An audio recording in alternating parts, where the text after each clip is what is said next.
shows for free a week. But if you want to support the channel, there are a few ways of doing it. Hit the like button on each live broadcast or video. This helps the channel grow. Hit the subscribe button and select the all notifications option. Hit the thanks button to buy a super sticker. You can do this on the live chat too. You can also join our Patreon page or buy us a coffee at the link in all of our video descriptions below. We are also looking for sponsors. If you want our latest advertising rates and how you can get involved, then email John at nufcmatterspodcast1892@gmail.com. Thanks for watching.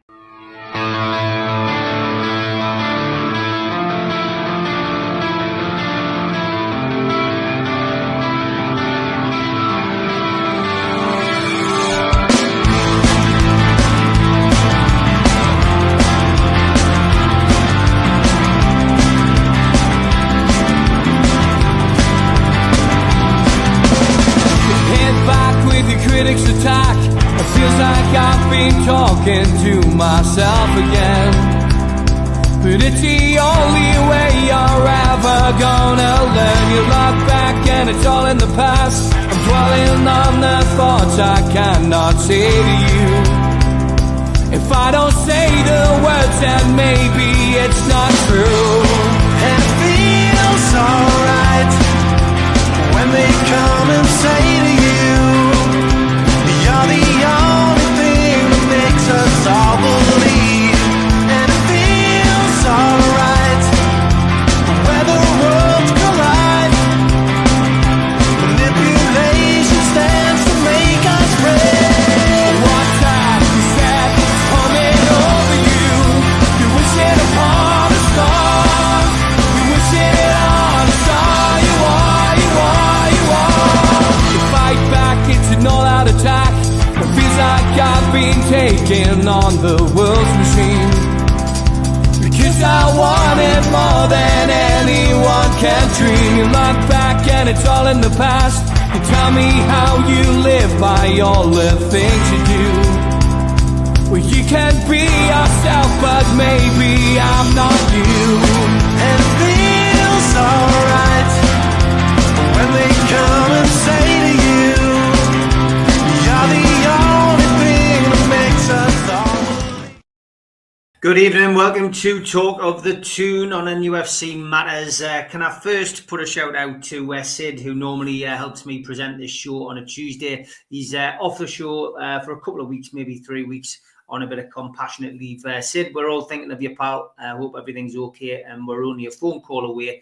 If you need me or Rob, give us a shout, mate. But our thoughts go with Sid, who is going through the mill a little bit, and as I say, take as long as he needs off. Joe, welcome to the show, mate. Good to see you. And Rob will be joining us with a little bit of music crack halfway through and reviewing an album as normal. Wow, I feel like I should be doing the news headlines today because it's been a busy old day on the Newcastle United beat.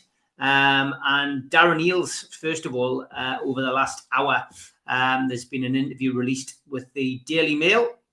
He has gone all over the shop, really, with his interview. He said that they will be revisiting Alexander Isak's contract talks at some point, but he reminds the striker that he's already on a long-term deal at the club.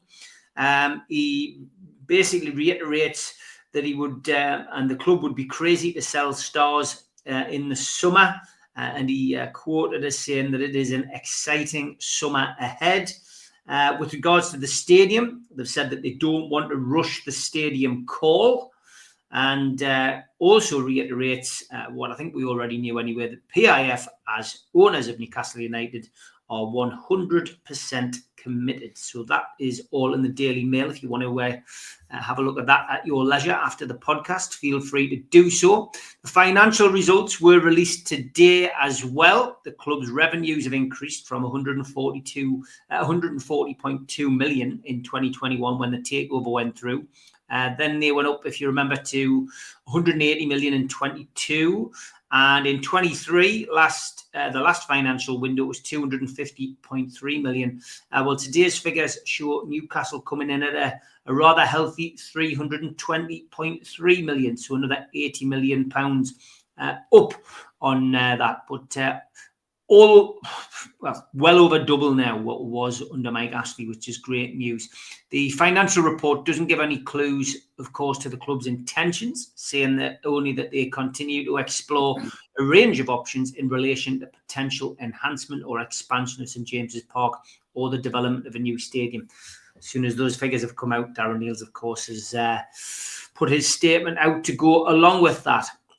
Other news today, well, tickets are starting to land for the Carabao Cup final. Don't panic if you haven't got yours. They are in the process of being delivered over the course of this week, so everyone should have them in due course. And the Carabao Cup final official has been announced. It'll be refereed by John Brooks, the Leicestershire official. This is his third Newcastle United game of the season. He took charge of the 1-0 Premier League home win over Arsenal and the 2-0 semi-final first leg success against Arsenal at the Emirates. Brooks has previously taken charge of a Newcastle versus Liverpool Premier League game as well. That was Jurgen Klopp's side winning 2-1 at Gallagher in August 2023. That was in a game where he dismissed Virgil van Dijk. VAR duties for the cup final will be Stuart Atwell. So busy old day on the news front. Let's look back at the game at the weekend first with Joe. Newcastle bowing out of the FA Cup at the 5th round stage, Joe, by 2-1 in a really funny game. You were there, Joe. Give us your views on that match at the weekend. Well, first and foremost, pass on best wishes to Sid, and obviously I'm used to being a sub for Newcastle United, so that's good. But no, it was a bit of a damp squib for me, Steve, on Sunday. I thought there was a massive lack of quality in both teams, and the ball was like a hot potato at times, you know. There was nobody that would put the foot on the ball. There was passes going a rear, like in the first half from the Brighton side. It was felt as if they were kicking for touch for most of the game.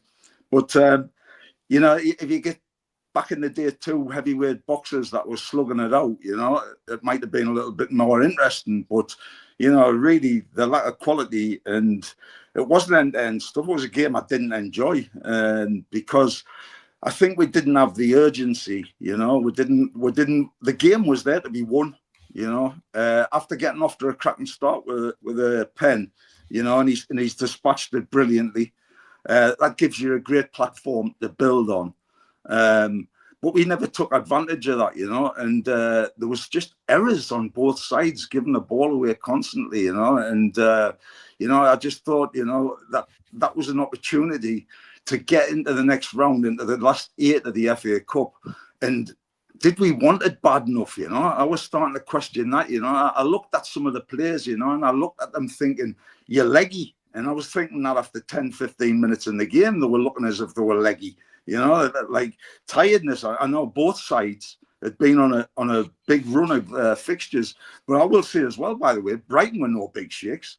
Because Brighton were there to be beat. Honestly, we've conceded, if you like, the worst time that players, managers, coaches will always say to concede is just before half time, because you've never got a chance to get back into the game, you know, and you cannot get any sort of momentum going forward, because half time whistle comes and you've got that 15 minutes and then it's killed it.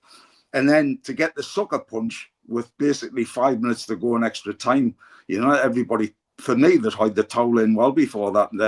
They were looking towards pens, and that was probably, in my opinion, the best chance we had of going through the game. I don't know for you, but the changes, obviously, it's like a top secret mission now on team news. You know, you find out an hour before the game that Isaac's not playing at Liverpool. You find out an hour before the game that Lewis Hall's not playing. You know, against Brighton in the FA Cup. And it's like back in the day, I remember people used to watch sides, probably the scout would go and watch a week before, and they'd do a 4 or 5 page dossier of what that team did and where they went for corners. And basically that was it. I mean, these days they probably know what they had for the breakfast, what they're having for the tea, you know, and it's a bad thing when you think that, in my opinion, you've got a cup final coming up, and this was a great place to stake your claim to get a shirt in the cup final. And when I'm looking at Martin Dubravka, that's one person that should be the first name on the team sheet. For me, Martin Dubravka was absolutely outstanding again. He's the best Newcastle player by a country mile. And if you're saying that your best player is your goalkeeper, then you're struggling, And just to say about Dubravka, it's not the spectacular stuff that everybody thinks a goalkeeper's got to do, pulling off these worldly saves, right? When you're a goalkeeper, all you've got to do to get focus on yourself is to keep goal. And what he's been doing, right, is keeping goal very, very well. And you have a look, in 16 games to lose 3, right? And you've got all them clean sheets that he did. You look at now what we've conceded in 4 games, we've conceded 11 goals, and that's not down to bad goalkeeping. And I know Pope played in a couple of them, but that's not down to bad goalkeeping altogether. It's down to bad defensive play. And it's also, I'm looking at Dubravka and I think his confidence, there's a spring in his step, and he had a point to prove. And I just hope that Eddie thinks, that he's worthy of keeping his place against West Ham, and also, more importantly, for the rest of the season, Yeah, I mean, the Lewis Hall thing's worrying. He's been our player of the season. And I mean, he was a notable, absentee at the weekend. We then hear that after the game that potentially he could be going to see a specialist. I mean, that's a worry for the cup final, Joe.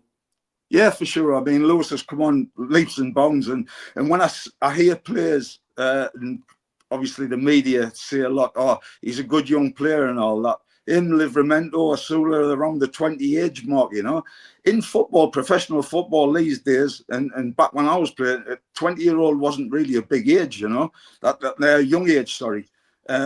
If you were good enough, you played, and it's always been the case. I mean, if you have a look at Michael Owen's career at Liverpool, when he was unplayable, Michael Owen was, I mean, we didn't see the best of Michael Owen. Michael Owen had bad criticism, and it might have been duly so. I've been critical of Michael Owen in the past about wages and what the best. But think about it, when he was 17, 18, he was the best player in England as a striker. He was brilliant.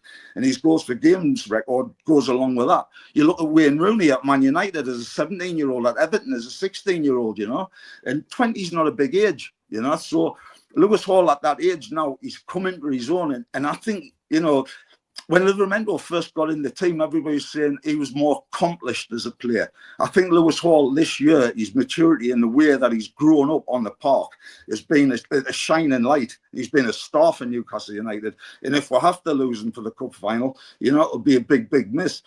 But we've got to talk as well about Anthony Gordon, and about... I mean, there was more stuff that went on in the crowd. Was like people asking you questions. Is he banned for the game? Was it a straight red card? Was it 2 yellows? I mean, at the end of the day, Anthony Gordon, he missed the last cup final. He's missing this one because of one stupid, idiotic decision. To put his hands in people's face is classed as violent conduct, and it's in the heat of the moment.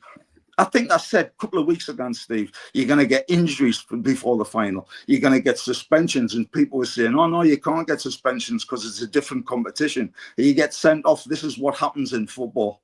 This is what goes on. And there's always going to be that. But coming out of that, you've got to get over that. You've got to dust yourself down, I'm sure we'll come to it later. But Anthony Gordon's got one person to blame, and that's himself, Yeah, I mean, looking at it, Joe, was it a sending off? I mean, the thing I think that got to me was that the whistle had already gone. And when you watch it back, it's not a violent assault. It just doesn't seem like violent conduct. It almost he was tugging the shirt. Are the club going to appeal it, Steve? Are the club going to appeal it? Apparently they are. Do you think they'll win? I think it's a flip of a coin, because the whistle had gone and the kid's pulling his shirt and he pushes him off. So I said on Sunday I didn't think he would win the appeal, but I guess it's how you put it across. But the kid pulled the shirt. I think the big question is, does the blowing of the whistle and the game not being in motion, does that Does that change things? Does it change things? I don't know.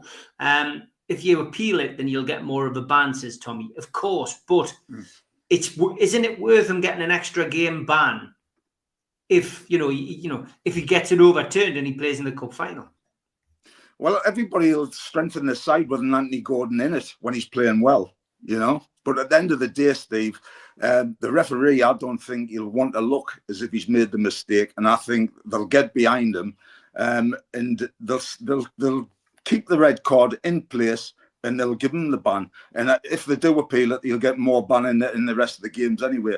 But at the end of the day, what's classed as the rules is, I mean, you can now it's not so much you're putting the hand in the face, even if your intention is there by raising your hands. I mean, we're seeing now on pens now. You can get a pen, right, for like having your arm up here, there, and everywhere. Back in the day, if your hand hit you, if the ball hit your hand in the penalty area, it was a kick.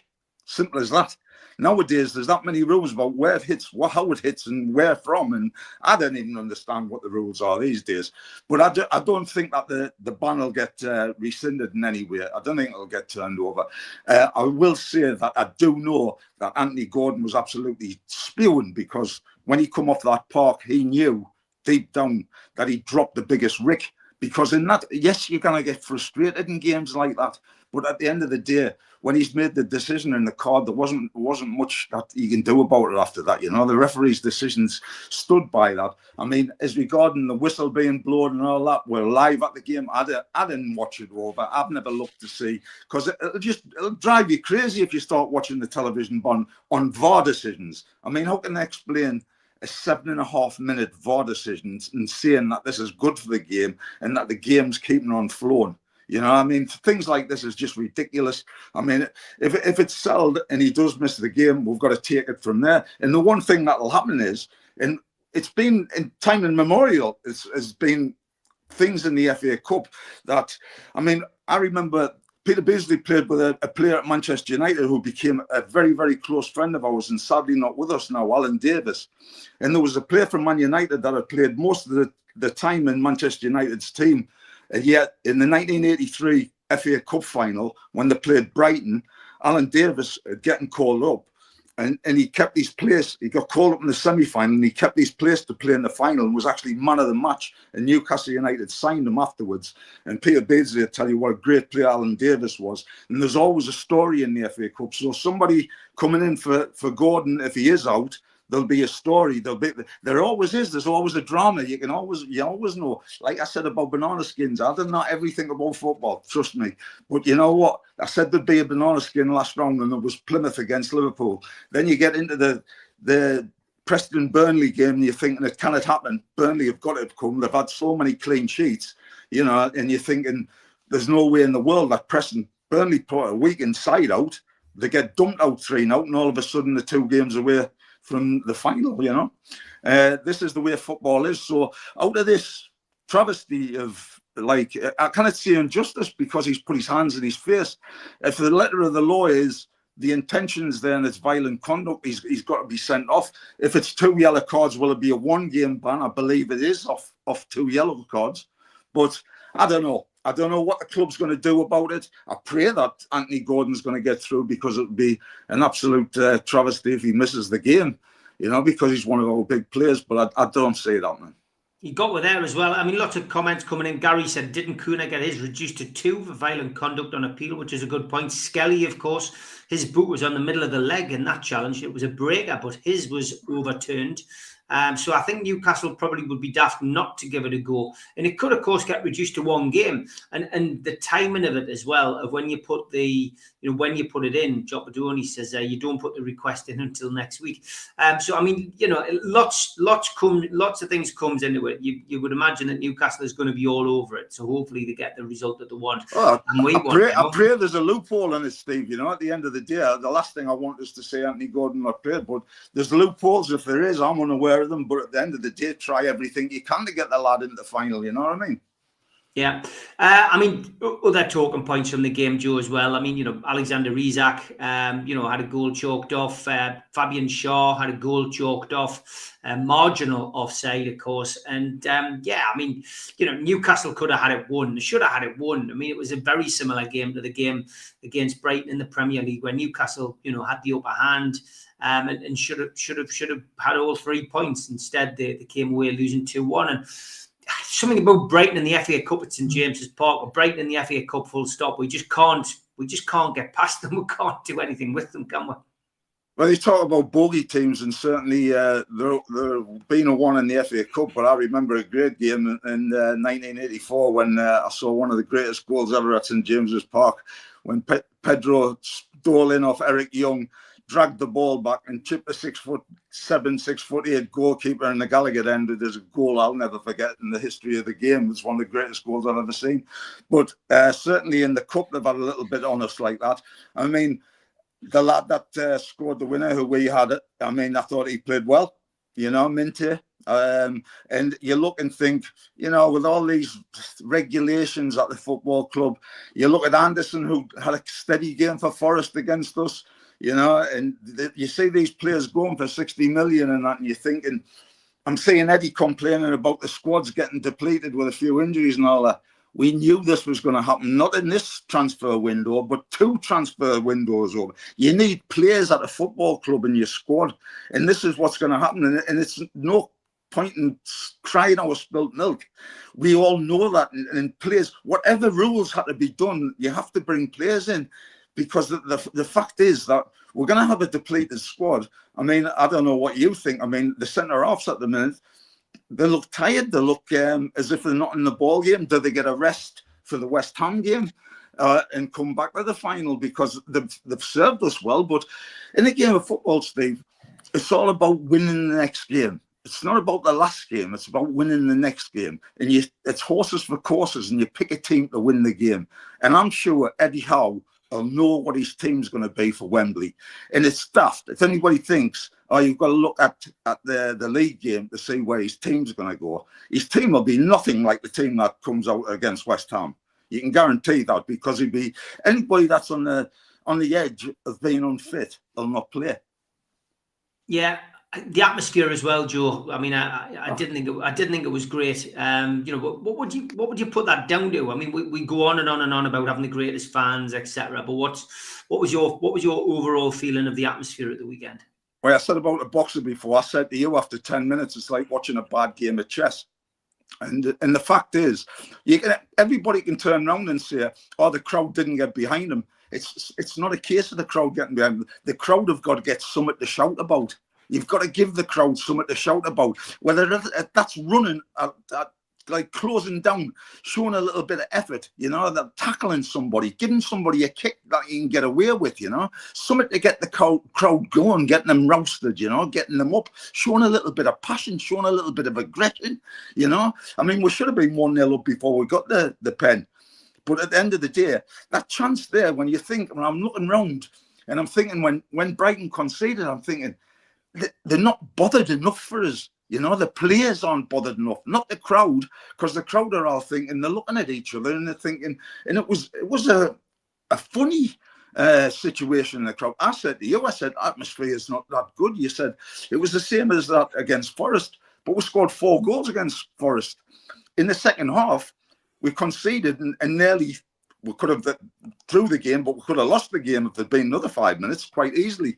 And that comes down to your defending as well, but also it's that little spark that ignites the crowd, You've got to give them something to shout about. You have to do something that's a little bit, even something, you might think it's so simple, but kicking somebody, just a daft little rear up, or, showing a little bit, want a little bit of passion, not stupid and getting sent off or getting the yellow card after 5 minutes, but the ones I mean, the one that you can get away with, or just causing a little bit, and I was a little bit disappointed with that, because the whole afternoon was a drag as regarding, are we going to do this? Do they want it bad enough? And there was a lot of unrest in the crowd. And yes, I felt it as well, because I'm looking at the game and I'm not wanting to sing my heart out for the lads, And it's all right saying we have got the best fans because we have, but you have to give the fans something to shout about. Yeah, you certainly do. Good comments coming in. Jobadoni says Gordon was frustrated for the 2 challenges he had previously. Sliding tackle in the box, the holding of Gordon's arm, where they said it was both holding. So that was the final straw for him. Also, Gordon passing players down the wing and being pushed out of play in order to get around them. Yeah, and I mean, that's just part of the game. He should be used to that, really, to be honest. We'll come to the West Ham game in the second half of the show after we've done the music side of things. I mean, that's a huge opportunity missed, Joe, isn't it, in the FA Cup, though, when you look at the teams left in it? Yeah, of course it is, because they say the big teams, if you get the right draws now, it's in your own hands to win the FA Cup. And I mean, we had, on paper, difficult games in the League Cup to get to the final, and the final itself's looking like a very difficult game. But what we've got in the final of the Carabao Cup is the neutral pitch. We're not playing them at Anfield, so people want to forget about that game. They want to remember about the game at St James's Park when we'd won the game twice against Liverpool and we lost the game, but at the end we got a draw. But I still went home like you did, thinking we're getting a draw in that game, we should have won it. So that's a different game as regarding the League Cup final. But definitely in the FA Cup, this is the chance, surely the best chance ever, when you're having a look at all the teams that got through, and then that quarter-final draw. And it's just begging for Newcastle United, because I tell you what, I bet we'd have been favourites for the FA Cup, not Man City. I bet you we'd been favourites for the FA Cup, just for the momentum that would have. And the fact that if we'd avoided Man City in the draw, we're looking straight away to get Wembley again. And then that's when everything starts rolling. And I mean, I don't think that the players can be. I don't think any player wants to go out there, Stephen, and it frustrates us. But it was there for the taking, that game. It was there. We had it in our hands, And I think LaRue missing that chance to get through, especially into the quarterfinals, And who knows from there? We could have had another final appearance, and it would have given us 2 opportunities to win silverware, but we're out now, and it's like I said, it's no use crying over spilt milk. It's gone, and we can look back and say ifs and buts and whys and what have you, but it's in the past now. We've got to look forward to the next game, and we have obviously got to remember as well, it's important to put a side out to win a game. You've got to win this game, and West Ham have took a little bit of a resurgence with their manager coming in, with Potter coming in, and I never really seen that coming. But, it's one game at a time, and I'm sure Eddie Howe will know now what his possibilities, his probabilities, and his definites, if he's got everybody right and everybody fit. And if that includes Gordon, so be it, and thankfully it will. But Eddie Howe will know all these permutations of the 11 that's going to start. Yeah, Pablo. First name on the sheet, though, Dubravka. Pablo, good evening. He says, we do seem to look pedestrian in our play, and certainly with our intent currently. Joe's bang on. It's a two-way street. Fans need to see something within the players to create the raucous atmosphere. Blue Rhythm Boy will take this question before we go into the end of it. He says, thoughts on Joe Linton's return performance, Joe? Yeah, well, I thought Joe did well. I really did. I thought he tired a little bit. But again, he's playing a different position. I thought he'd started up by playing like 4-4-2. I don't know what everybody else thought, but I thought we looked a little bit better. It looked a little bit with the formation with getting Louis in, Louis Miley. And I have found those, Steve, and I think a lot of the supporters have pointed this out to us as well. When Bruno and Tonali play well, the team play well together. And if they're off a little bit, we're off, and that's a big thing to say. But, do you think, is that the criteria? Because the other thing with Bruno, that by his standards, the last couple of games, he hasn't been anywhere near his best. Man City, Liverpool away, and obviously he's dropped for the first bit of this game on Sunday. But also, you've also got to look as well and think, defending wise, when you're conceding that many goals after the run, 16 games and we lost 3, you would take that every single day at any time of the season, going 16 games and losing 3.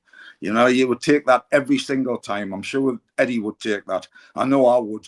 But at the same time, you've also got to think, there's players coming. You asked about Joe Linton. I was happy to see him not go off injured. And I hope you'll know better than me about what's coming on in the news, because I don't know. But the fact that he got an hour under his belt was good. And I know for a fact that one thing you're going to get from Big Joe is you're going to get 100% on the pitch, whatever position he plays. You know, and he's been one of the stars for us this season. And it's also a case that when he plays, he gives us that other dimension as well, because you have that aggression. He's always getting in the faces. He's always working his ticket. And you've got to have somebody like that, because you cannot just say, after you, Claude, and, how you doing, sir? It's nice to see you today. And all this shaking hands before the game and all that's absolute load of poo-bar. Good stuff. You get an honest opinion from Joe. Halfway through the show, we'll come to the ads. Don't forget, if you are watching on X, we've got 350 of you watching on there tonight.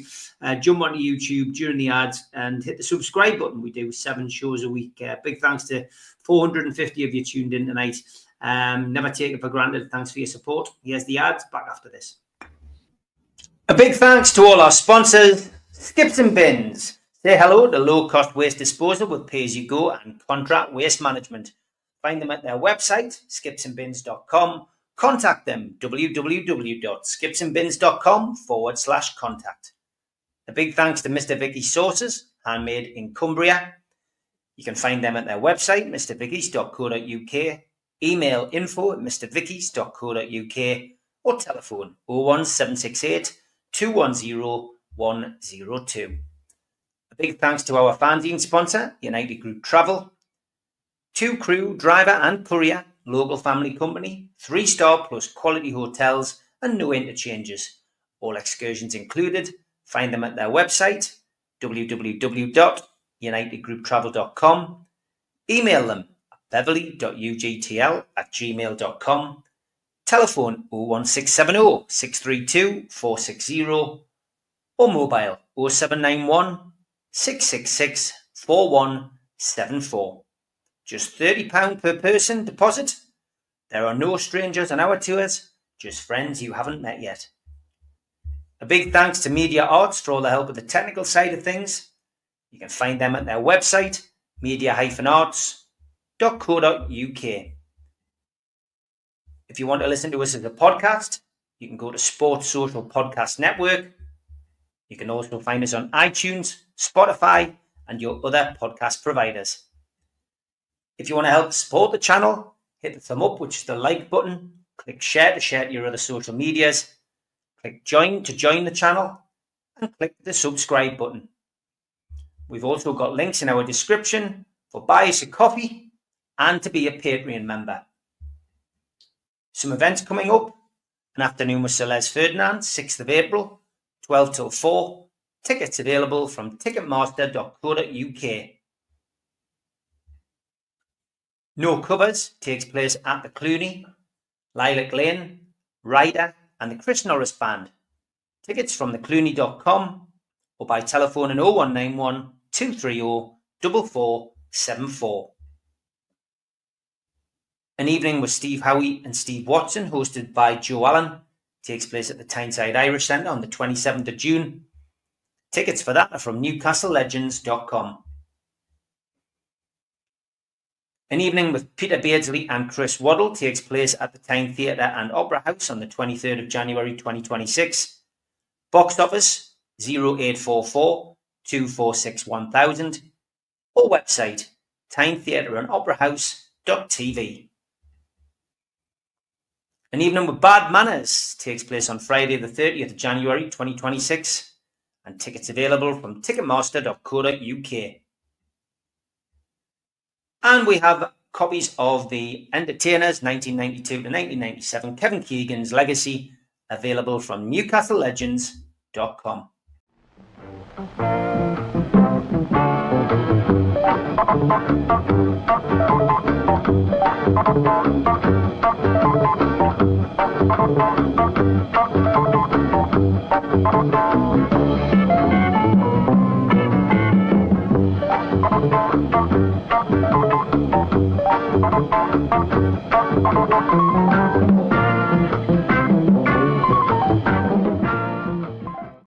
And it's a big welcome to Rob. How are you, Rob? Very good, gentlemen. How are you both? Hi, Rob. Good to see you, mate. Good to see you. As always, an album that you won't be doing. We've got two of them this week. Normally, up at 10,000. And this one, an hour of babies crying, Rob. Fantastic, mate. Brilliant. So what album are you bringing us today? Firstly, I'd like to reflect what you both said and send my love and strength to Sid. And he knows where we are if he wants to, speak or anything at all. We're always here to support. Yeah. So, and also thank you, everybody, for last week. I got some really nice comments. So it's brilliant. Keep them coming and keep giving me recommendations. So this week, we are in Japan, Oil on Canvas album. This was a live album. I don't think I've done a live album before. Now, I've just picked highlights out, Steve, because there's 25 songs on it. So at the time, it was like new wave art pop, synth pop, but mine's just new romantic. So it's the two brothers, David Sylvian and Steve Jansen on bass. David Sylvian's real name is David Batt. I think I've given you a picture, but I really think Steve Jansen, on the right, David Janola. Oh, yeah. Very like him, yeah. Yeah. And even now, I mean, that would have been in the 90s, that picture, but even now he's remarkably like him. And there's Mick Karn on the left, an outstanding bass player who's no longer with us. He looks like James. He looks like the last James Bond. I suppose, yeah. And then you had David Sylvian there on the right, who was voted the most beautiful man in the world in the 80s. Yeah, that's true. True story. I think it was a poll and smash hits or something. So it opens with Gentlemen Take Polaroids, absolutely brilliant song. And again, the uniqueness of Mick Karn's bass playing is absolutely unbelievable. Full of charisma, David's hypnotic vocals. I think this was a big single at the time. To me, this is like an all-round new romantic dance floor filler. It's been a difficult album to review because it's just themed on Japan, but every song is slightly different. But definitely Mick Karn's bass playing carries it massively. You've got Cantonese Boy again. Mick Karn absolutely owns this. It's unbelievable. His fretless bass, how he moves. It's like somebody puts him on a skateboard and pushes him. I don't know how he does it. It's unbelievable. If you can go on like YouTube and just Google Mick Karn, I think it's unexplainable how. I mean, this song is like perhaps a bit sound backwards, but they're not. They're not recorded backwards. They're not mixed backwards. It's just the rhythm. It comes across a bit like Stuart Copeland from The Police, but reverse. Very clever. Steve Jansen as a percussionist, and I'm lucky to say I've seen them, David Sylvian live. It's just mesmerising. Okay, you've got visions of China. I'm just saying that me and Rachel watching this earlier on, a bit of it, and I can't imagine nowadays. I don't think there's a scene anymore. There's nothing. Nobody's doing anything anymore. I would just love somebody to come up with something fresh like this and just say, look, this is what we're doing now. We're not on X Factor, Britain's Got Talent and all that sort of stuff. We're doing something new. I would love that. Again, Steve Jansen's drumming does not get the credit it deserves. It's absolutely brilliant. And this is from the album called Tin Drum. And you've got Ghosts. This is one of those songs, if you put it on, so that's who done it. Massive hit single. Again, I can't think of another song like this. It's very emotional, very haunting. Synth programming, textures, the unique atmosphere of it all. It's, again, outstanding. That's getting a 10 out of 10 for me, that song. Then you've got Still Life in Mobile Homes. I was doing my notes. I couldn't help thinking of Alan Partridge with the title there. This is more of I know, especially with the bass thing, but this is more of an upbeat. It still sounds modern to me as well. It's got a place nowadays. It really does, I think. Brilliant chorus build up. Absolutely every band member on this song on a different level, and it's with consistency. You can't pinpoint any musician on it. Say that's amazing, that's amazing. It's just very unique, very unique. You've got Quiet Life. This really reminded me of Rio by Duran Duran. It's that feel to it, the synth pop, the intro. Again, it's another big single. To me, it's new romantic perfection. A good dance track, a really, really good guitar solo after the first chorus.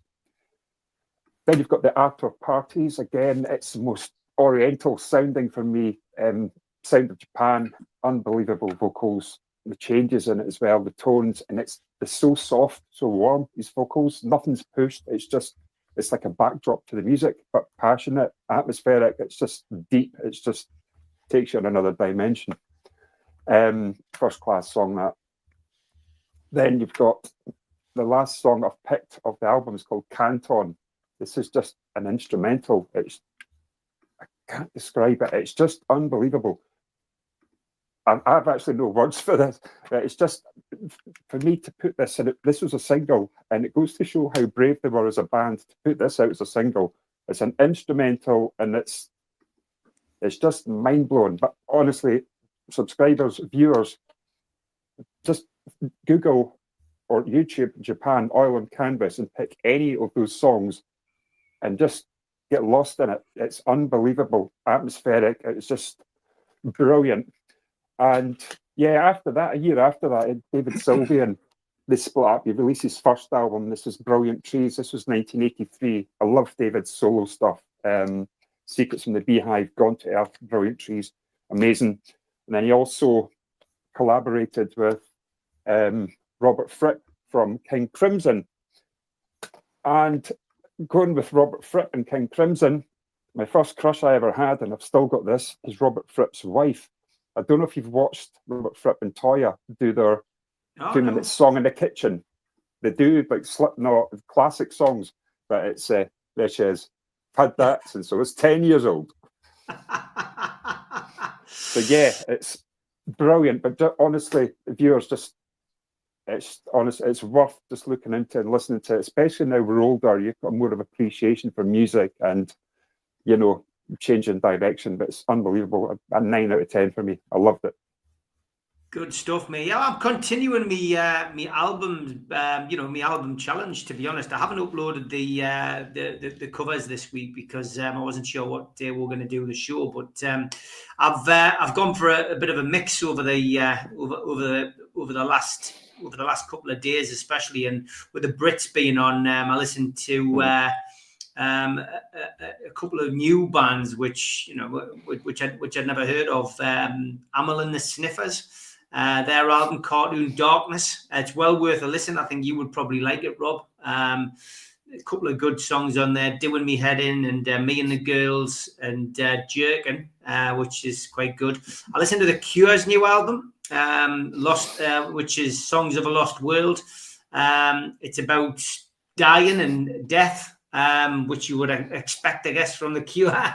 But it's a really, really good album. It's not what you would expect from The Cure. It's a little bit different to what they normally do. My mate Matt suggested I listen to Ben Harper. So I listened to his first. I listened to his very first album from '95 called Fight for Your Mind. I really, really liked it. I'll definitely listen to that. He's got another 6 or 7 albums as well, which I'd never listened to. But I love Depression, God-Fearing Man, Power of the Gospel was another one which stuck out on that album. And there was a punk band, all-female punk band called Fluffy that I listened to this week. It's got a great album cover of a cat eating a rat in its mouth. And it's basically Bill Price who produced the album. And he produced The Clash and the Sex Pistols, of course, back in the day. But give it a listen. Another song called Nothing. I Want to Be Your Lush, and Black Eye, which is the title of the album. All well worth giving a listen to on that particular album as well. Last one for me this week, the Beach Boys. Dave Beanie suggested I listen to this one. It was Surf's Up, which is really good. Disney Girls, Student Demonstration Time, Long Promised Road on there as well. So I'm continuing the album channel. Big thanks to Sid as well, who recommended Pipe Dream by Alan Hull. He said it was a grower. I loved it first time around, mate. So thanks for that suggestion. But as usual, anyone's got any suggestions for Rob, then drop the suggestions in the chat or drop them in the comments underneath the video. Rob will pick them up and he will no doubt review them on future shows. Anything else for us this week, Rob? Yes. Remember last week we were mentioning Joel Linton and Guimaraes and Guimaraes. Did you hear what Super Ali McCoy's from The Rangers was calling Isaac during the game. Isaac. Isaac. Yeah, Isaac. so there's another one. Yeah, that's another one. Isaac. Yeah, it is another one. But yeah, Bruno and Joe Ellington or whatever. Yeah, there's a multitude of them throughout Newcastle's history, I guess, as well. Joe Allen gets spelt incorrectly. A-double-L-E-N. I think the worst was. Yeah, Joe. Anything music related? Were you big in Japan? Well, I know Celeste Ferdinand was very big down under, but what I know about music is a bit like what I know about football, Steve. You can put it on a postage stamp. No, but I do like music. When you mentioned the Sex Pistols there before, I will say that I did get a little bit of Warlord delivered this week, and it was the actual cover of Never Mind the Bollocks, He's the Sex Pistols, the yellow and the pink album cover. And that's Pride of Place. Guess where? In the toilet. So you never mind the bollocks, he's the Sex Pistols. Brilliant. Rob, thanks for your time, mate. See you next week, pal. Okay, cheers, thanks, Rob. guys. Cheers now. Cheers, Bob. Great to have him on. And as always, if you've got a musical suggestion, please drop it below and we will pick it up in due course and Rob will review it on a future show. Just want to get back to a couple of points that were made earlier on the West Ham game. Yeah, we're looking ahead to that as well. Just that last thing on the game at the weekend. A notable exception over the last couple of weeks. We've lost a few legends, Joe, and we've lost John Tudor. We've lost Alan Shoulder. We've lost Gordon Marshall. We've lost Stevie Hardwick. Lots more. And whenever we lose a player, we always tend to, we tend to say our goodbyes by either having a minute's silence or a minute's applause. But for some reason, Newcastle just aren't doing this. Now, we are going to look into this, so I'll probably have an answer for you by the time it comes to the Amigos on Friday. But Joe, just your thoughts on that. Is it time to do away with that tradition? I mean, other clubs have just done it. They haven't made a big show and dance about it. They haven't said anything about it. But I know certainly John Tudor's family are a little bit upset about it. Well, the thing is, it's a mark of respect, isn't it, for the players that serve the club, And I mean, the recognition, first and foremost, whatever it is, as long as the player that's passed away, sadly, gets recognised by the football club. I mean, I will say they have been recognised, Joe. They've been recognised on the website. They've done like an obituary, if you like, on the social media. But to suddenly take away a minute's applause or a minute's silence away from this and having the image on the screen that one last time and allowing 52,000 people who probably don't go on the website and look for the obituaries, they probably go to the game to be able to pay their last respects in public and clap them. That's the difference. And other clubs are still doing it, Joe. That's what I'm saying. Man City went out of their way with Dennis Lowe the other week. They had a full lights display. They had people in the stand doing stuff. I mean, I know Dennis Lowe's a legend compared to, maybe he's a player who only plays a couple of games for a team, but still, they still do it for every single player. Sorry to interrupt you, Joe, but I had to make that clear that the club have done something. They're just not doing it as publicly anymore. Yeah, well, like I say, I mean, who signifies what player deserves the minute's applause? I mean, everybody that's represented the club is deserving of the effect. Yes. I mean, if Alan Shoulder's family found out that John Tudor's family got it and he didn't, that's causes a horn. At the end of the day, everybody, is in a sad position because first and foremost, the condolences and best wishes should be straight on to the families of who have been suffering a terrible loss, But at the end of the day, I mean, there was no stopping with the timing, especially with it being in less than, I would have said, 10 days, Steve, between Alan Shoulder and John Tudor, doing the minute silence for the pair of them. I was a little bit bemused by that, and I would have thought that would have been fitting to do Alan Shoulder and John Tudor with the space of it being, I don't know, 10 days, 2 weeks, whatever it was. But, you know, these players are a lot of players, a lot of supporters, heroes, you know, and I understand what you're saying by that. But it's a very, very it's a difficult decision to say, because, I mean, who's more fitting than everybody else, you know? They represent the club, and some players could be a supporter's favourite player for not, you know, other supporters' favourite players, if you get what I'm saying. It's not, yeah, I can understand when I saw, say, for instance, a player that I'd not really heard of at Leicester City, you know, and he was well known at Leicester City, Aston Villa and Walsall because he played for them. And yet he had minutes silence for the 3 clubs. I know what you're saying if you've played for both clubs, like Dennis Law or Man City. But I mean, it's got to be down to the club to make that decision. I mean, I don't know.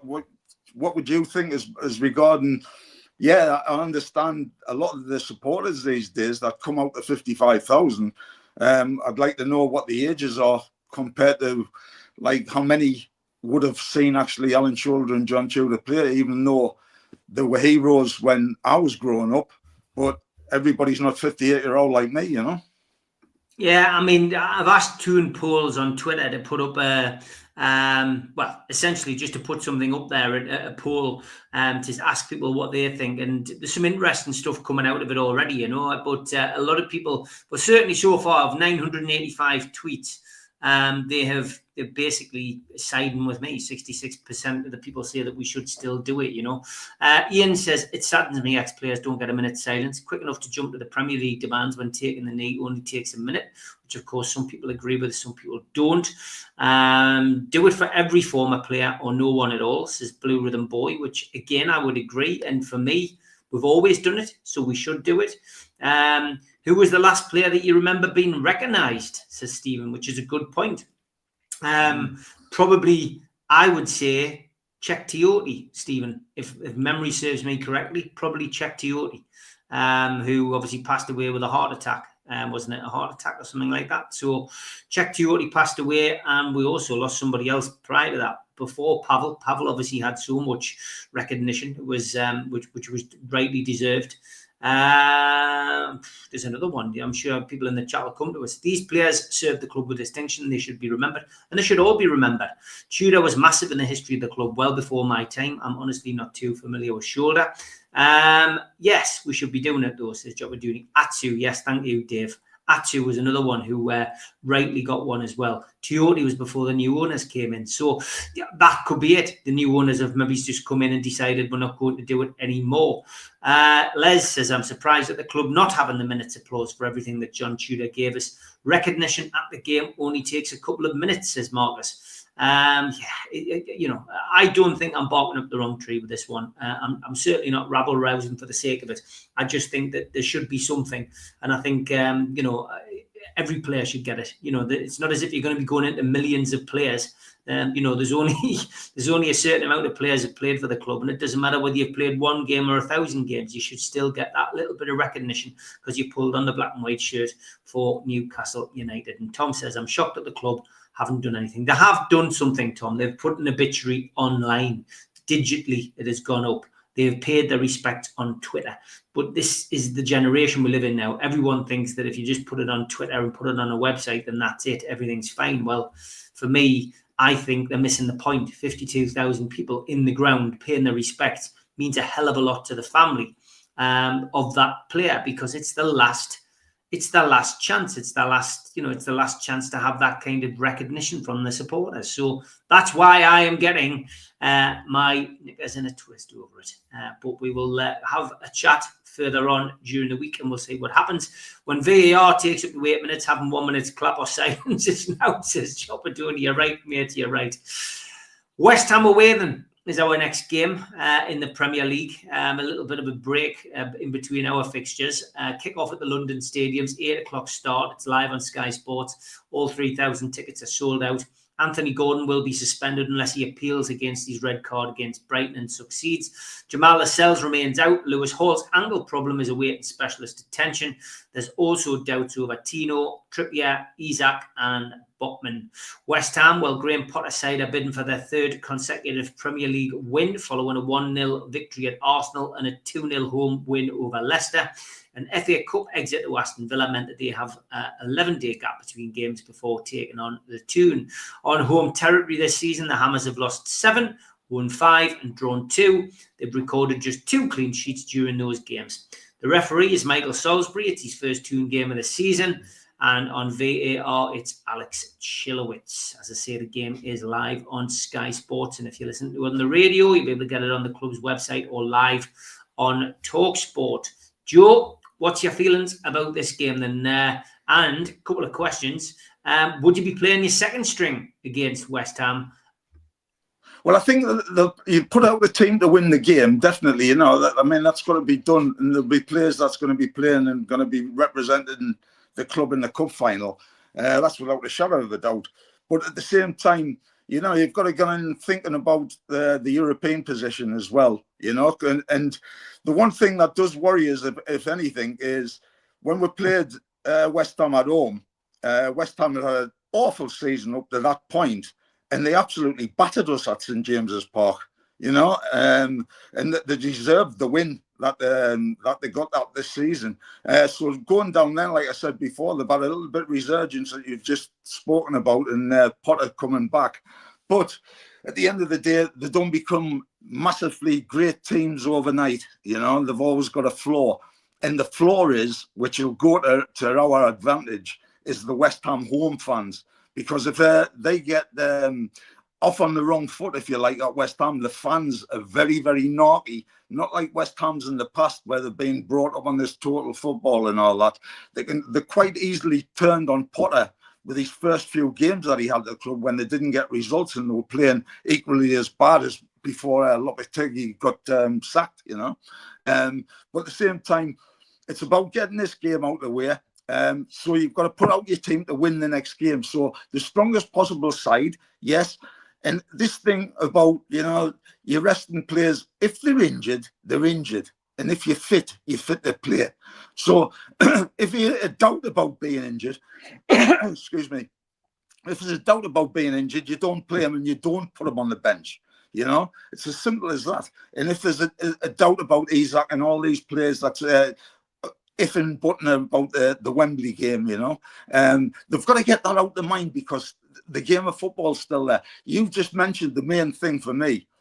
There's 3,000 fans that have paid their money to go to London on a Monday night, right? To get train travel, bus travel, car travel, or airplane if they're lucky enough, right? And they're all going there to watch Newcastle United put a performance out to win the game. So the club are deserving, because of the fans, to do that for the fans. And that should be like that every single game they play in black and white.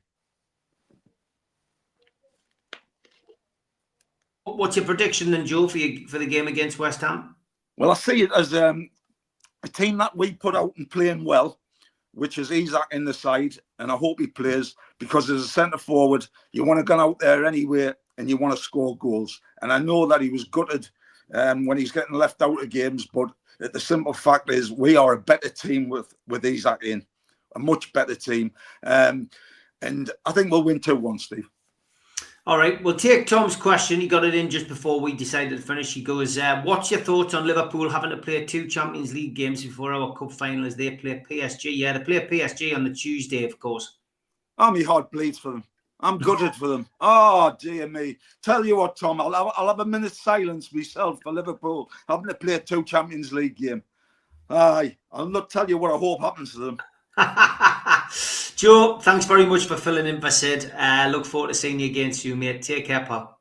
Ciao.